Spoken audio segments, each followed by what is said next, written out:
மயிலாடுதுறை மாவட்டம் மயிலாடுதுறை சின்ன கடை தெருவில் அகில இந்திய ஃபார்வர்ட் பிளாக் கட்சி சார்பில் நேதாஜி சுபாஷ் சந்திர போஸ் 109வது ஆண்டு ஜெயந்தி விழா கொண்டாடப்பட்டது. நிகழ்ச்சிக்கு மயிலாடுதுறை மாவட்ட தலைவர் ஜெகன் தலைமை தாங்கினார்.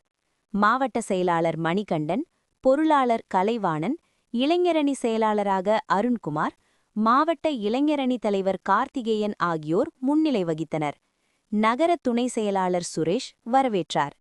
இதில் மாவட்ட தலைவர் ஜெகன் உள்ளிட்ட நிர்வாகிகள், பொறுப்பாளர்கள் கலந்து கொண்டு அலங்கரித்து வைக்கப்பட்டிருந்த நேதாஜி சுபாஷ் சந்திரபோஸ் உருவப்படத்திற்கு மலர் தூவி மாலை அணிவித்து மரியாதை செய்து புகழஞ்சலி செலுத்தினர். தொடர்ந்து இனிப்புகள் வழங்கப்பட்டு பொதுமக்களுக்கு மரக்கன்றுகள் வழங்கினர். அப்போது மாவட்ட மாணவரணி செயலாளர் ஞானசேகர் உள்ளிட்ட பலர் பங்கேற்றனர்.